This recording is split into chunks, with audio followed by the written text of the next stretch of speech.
El siguiente segmento tiene contenido o opinión.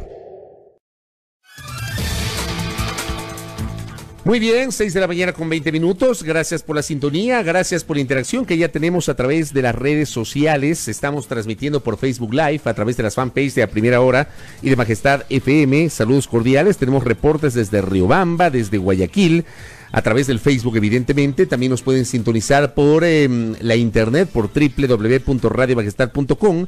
En esos sectores del país, por ejemplo, no tenemos señal abierta. Nos escriben desde Calderón City. Hola, doña Lisette. Calderón City. Allí sí tenemos audiencia a través de nuestra señal abierta y, por cierto, con nosotros canales de difusión. Saludos a quienes se conectan desde los Estados Unidos, desde Nueva York, desde Europa. También tenemos reportes desde Cuenca. Un abrazo para todos. Muchas gracias. Quiero desde el Puyo, también en la provincia de Pastaza, la puerta de ingreso a la Amazonía ecuatoriana, justamente desde la provincia de Tungurahua hasta el sector de Pastaza, la provincia de Pastaza, allá en el cantón Puyo nos escucha. Muchas gracias, un abrazo para todos. Alertar a nuestra audiencia, ratificar nuestra agenda de entrevistas el día de hoy. Continuaremos con el tema del coronavirus. Estará con nosotros el doctor Daniel Simancas, quien es un especialista en epidemiología y ejerce la dirección de investigación de la Universidad Tecnológica Equinoccial. Hablaremos también con el expresidente Rafael Correa, estableceremos un contacto vía Skype hasta el exterior. Con él estaremos dialogando sobre el caso Sobornos 2012-2016, así como también los temas de la coyuntura política, económica y preelectoral. Y finalmente el doctor Pablo Muñoz, abogado de Laura Terán, quien está vinculada al caso Sobornos 2012-2016. Así que contamos con su generosa sintonía. Algunos temas para comentar, amables oyentes y televidentes. Dimos lectura a una nota que publica diario La Hora en torno a lo que está ocurriendo en el Consejo Nacional Electoral. Y es realmente lamentable que el organismo sobre el que ahora mismo están posadas todas las miradas con base en los preparativos para el proceso electoral que se avecina. Los tiempos electorales son muy cortos. En menos de un año, en realidad poco más de 11 meses, el domingo 7 de febrero, los ecuatorianos acudiremos a las urnas para elegir presidente y vicepresidente de la República en binomio, para renovar la integración de la Asamblea Nacional y también para elegir parlamentarios andinos. Pero digo, los tiempos en la política y en el ámbito de las elecciones son muy cortos y a la vuelta de la esquina, en septiembre, ya será la convocatoria al proceso electoral. Se entiende que en los próximos días el Consejo Nacional Electoral se convertirá en el principal organismo del país con la definición del calendario electoral, así como también de su presupuesto, con base en lo que señalan las últimas reformas que están vigentes al Código de la Democracia. Todo esto que estoy señalando da cuenta de la importancia que hoy reviste para el país el Consejo Nacional Electoral. Un consejo hoy marcado por la polémica, por la controversia, por la división y por los ataques mutuos entre los consejeros. Los de mayoría, su presidenta Diana Tamaint, y los vocales Estela Cero y José Cabrera, por un lado, y por el otro lado, el vicepresidente Enrique Pita y el consejero Luis Verde Soto. Es un consejo en el que sus voceros, sus consejeros, como se dice popularmente en las calles, amigos y amigas que nos escuchan y que nos ven, se sacan los cueros al sol y empiezan a lanzarse lodo con ventilador. Y en medio, el país. Un país que está expectante de la organización del proceso electoral, un país que vivió de cerca las enormes dificultades generadas durante el proceso electoral del año anterior, un país que, por ejemplo, observó, y sobre esto hay una serie de discusiones, aquí en esta mesa de trabajo hemos tenido a prácticamente todos los consejeros, con excepción de Estela Acero, que entiendo no da entrevistas a los medios, pero por este espacio han pasado los otros 4 consejeros, cada uno con sus visiones. Y claro, se lanzan las acusaciones respecto de las corresponsabilidades asociadas a las dificultades de las elecciones del 2014, cuando, por ejemplo, hubo provincias como Los Ríos y varios cantones de Manabí, cuyas autoridades no pudieron posesionarse el 14 de mayo del 2014, porque el proceso, perdón, del 2019, el 14 de mayo del 2019, porque el proceso no había sido cerrado, porque no se habían agotado los recursos y los resultados no quedaron en firme. Lo mismo pasó con los integrantes del Consejo de Participación Ciudadana y Control Social, a partir de esta suerte de novelería, que al menos en este espacio así lo denominamos en su momento, con lo cual jamás estuvimos de acuerdo, y a quienes nos sintonizan desde hace mucho tiempo les consta que la posición de quien les habla sobre la consulta popular asociada a esta modificación constitucional para que los integrantes del Consejo sean elegidos por voto popular, nosotros aquí en estos micrófonos expresamos nuestro desacuerdo, nuestra opinión, evidentemente, porque terminaba siendo eso, una opinión. Advertíamos que iba a ser una elección caótica, como en efecto ocurrió. Fue tan caótica desde lo operativo, así como también desde lo político. Tanto así que, en apenas 3 meses después, la Asamblea Nacional destituyó a 4 de los 7 consejeros del Consejo de Participación Ciudadana y Control Social. Las elecciones del 2014 probablemente fueron una de las elecciones más polémicas desde que Ecuador retornó a la democracia en 1979. La fecha del 14 de mayo, así como la fecha del 24 de mayo, están escritas en piedra. Son fechas constitucionales que no se pueden mover. Y como no se pueden mover con base en esas fechas, se elabora el calendario regresivo. ¿Se imaginan ustedes que un presidente de la República no se posesione el 24 de mayo? O sea, ¿tienen idea de la magnitud? O que una Asamblea Nacional no empiece a trabajar, a operar desde el 14 de mayo. Esto pasó el año anterior. Y sobre esto hay evidentemente una responsabilidad directa del Consejo Nacional Electoral, del Tribunal Contencioso Electoral y, por supuesto, también de la propia normativa que estaba vigente, contenida en el Código de la Democracia. Código que ha sido reformado, se ampliaron algunos plazos, se delimitaron algunos de los temas asociados al juzgamiento de infracciones electorales y también al manejo de lo que tiene que ver con las apelaciones o las impugnaciones que son presentadas primero ante el propio Consejo Electoral y luego ante el Tribunal Contencioso Electoral, de tal forma de blindar la posibilidad de que las autoridades se posesionen en la fecha que constitucionalmente se determina. Eso no pasó el año anterior y fueron unas elecciones totalmente caóticas. Sobre esto hemos generado una visión crítica desde el año anterior en torno a las ejecutorias del Consejo Nacional Electoral. Hoy ese mismo Consejo no logra limar asperezas. Hay profundas desavenencias que creo yo son insalvables. En Diario La Hora, en la nota que publica justamente este matutino, se cita una expresión de Luis Verde Soto. El CNE camina hacia un suicidio institucional, decía ayer el consejero, y señalaba 2 alternativas. La una, que renuncien las 5 autoridades del Consejo Electoral o que se busque una mediación. Creo que esta otra alternativa, la de la mediación, ya no es posible a estas alturas, porque está claro que no hay la voluntad política de los consejeros para concordar, para procurar limar a las asperezas y alcanzar una posición de consenso institucional que beneficie a la República y que de alguna manera garantice confianza respecto del proceso electoral que se avecina. Incluso hay temas personales que han sido puestos en el tapete de la discusión, en la mitad. ¿Cómo los ecuatorianos podemos confiar en un Consejo Nacional Electoral cuyos consejeros ni siquiera en las cosas más elementales vinculadas a la operatividad del proceso electoral que se avecina se ponen de acuerdo? Es complejo. Hace pocos días estuvo por acá el vicepresidente Enrique Pita haciendo algunas denuncias respecto de la forma como se generó la distribución de autoridades en las provincias. Y en palabras de Enrique Pita, las provincias son controladas por los consejeros a partir de personal que ellos pusieron en la función electoral. Práctica que no es nueva, práctica que ha sido recurrente, práctica que hubo en el Tribunal Supremo Electoral y que también se manejó en el posterior Consejo Nacional Electoral.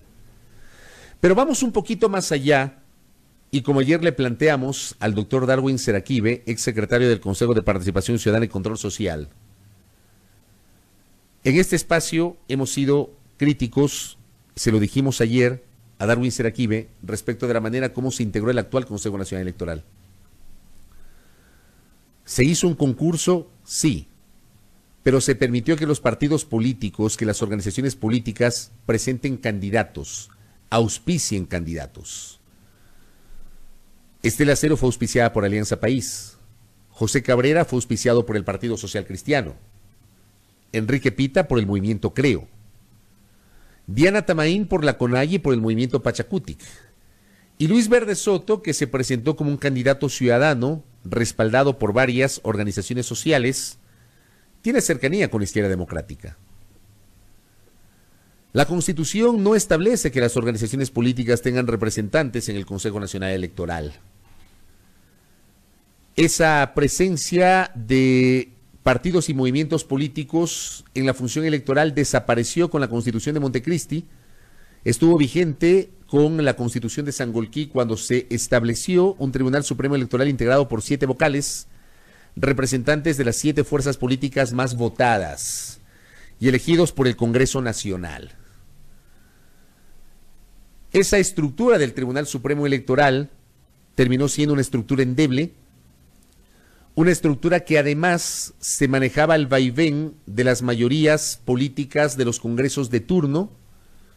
Recordar que justamente por aquello, en varias ocasiones, los congresos reorganizaban la función electoral, teniendo probablemente su expresión más deleznable, más cuestionable, aquella ocurrida entre los meses de noviembre y diciembre del año 2004, cuando tras una convocatoria del presidente de la República, Lucio Gutiérrez, en 2004 en realidad, 2004, una convocatoria en noviembre del entonces presidente Lucio Gutiérrez a Congreso Extraordinario, se decidió descabezar el Tribunal Supremo Electoral, el Tribunal Constitucional y el paso siguiente, la desarticulación inconstitucional de la Corte Suprema de Justicia para promover el nacimiento de la Pichicorte, sobre lo cual no tenía atribuciones el Congreso de la República y sobre lo cual además hay una sentencia de la Corte Interamericana de los Derechos Humanos que obligó a que el Estado ecuatoriano rezarse económicamente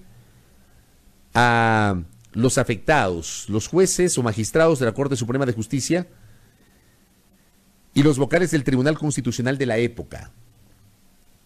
Así se manejaba la estructura del Tribunal Supremo Electoral. Yo recuerdo, y me parece que en algún momento mencioné esta anécdota en estos micrófonos, cuando en alguna sesión del Congreso para reestructurar el Tribunal Supremo Electoral, de los 7 vocales le correspondía una vocalía al Movimiento Popular Democrático.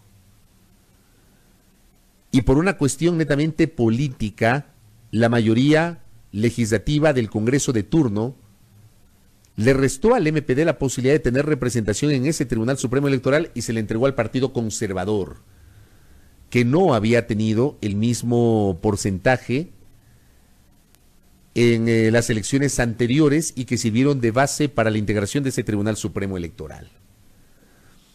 Siempre procuramos en este espacio hacer un ejercicio de memoria histórica sobre este tipo de cuestiones asociadas a hechos que ocurrieron en el país y sobre los cuales nuestra clase política se niega hoy a recordarlos. Aquí procuramos hacerlo desde la propia experiencia en la cobertura periodística. Y decirle a esa clase política que este Consejo Nacional Electoral no debió haber sido integrado con representantes promovidos o auspiciados por organizaciones políticas. Más allá de que ante las preguntas recurrentes que les hemos hecho a consejeros como Enrique Pita o como José Cabrera, respecto a el auspicio que recibieron de organizaciones políticas, en el caso de Pita de Creo, en el caso de Cabrera del Partido Social Cristiano, ellos aseguran que fueron auspiciados pero que no responden a los intereses de esas organizaciones políticas. Ni los partidos ni movimientos tenían atribución constitucional para promover candidatos y eso permitió el Consejo de Participación Ciudadana y Control Social de Transición. Sobre esto también hay que hacer un ejercicio de autocrítica. Este Consejo Nacional Electoral, dividido en medio de la polémica, con diferencias aparentemente irreconciliables entre sus integrantes, es el Consejo que preparará las elecciones presidenciales y parlamentarias del próximo año. ¿Qué confianza le pueden dar al país, señores consejeros? Si no se ponen de acuerdo, si no liman asperezas, ni siquiera insisto en cosas tan elementales como los temas operativos y presupuestarios. En la nota de Diario La Hora que dimos lectura, la respuesta de José Cabrera tiene que ver con que supuestamente el consejero Verde Soto habría entregado documentos para justificar su candidatura al Consejo Nacional Electoral, documentos que no correspondían. Allí ya se empieza a desnaturalizar todo este ambiente de diferencias entre los miembros del Consejo Nacional Electoral. El informe sobre el caso Arroz Verde y el manejo de los recursos económicos asociados a campañas electorales debió haber sido aprobado por unanimidad, a partir de una investigación seria, responsable y argumentada por el Consejo Nacional Electoral, una investigación de carácter institucional que involucra a los 5 consejeros dada la gravedad de las presunciones en torno al manejo de los recursos económicos de las últimas campañas electorales. Luego, ¿por qué ese tipo de informes se circunscriben a una sola organización política o a una sola campaña política? Y por cierto, está bien que investiguen, pero por supuesto, pero si investigan a uno, investigan a todos. Tanto en 2013 cuanto en 2014, no fue una sola la organización política que participó. Ayer el consejero Verde Soto hablaba de las elecciones del 2014, elecciones seccionales, que son materia también justamente del caso Sobornos 2012-2016, cuyo proceso judicial se lleva adelante en la Corte Nacional de Justicia. Pero esta investigación interna del CNE se circunscribe exclusivamente a una organización política. ¿Qué pasa con el resto?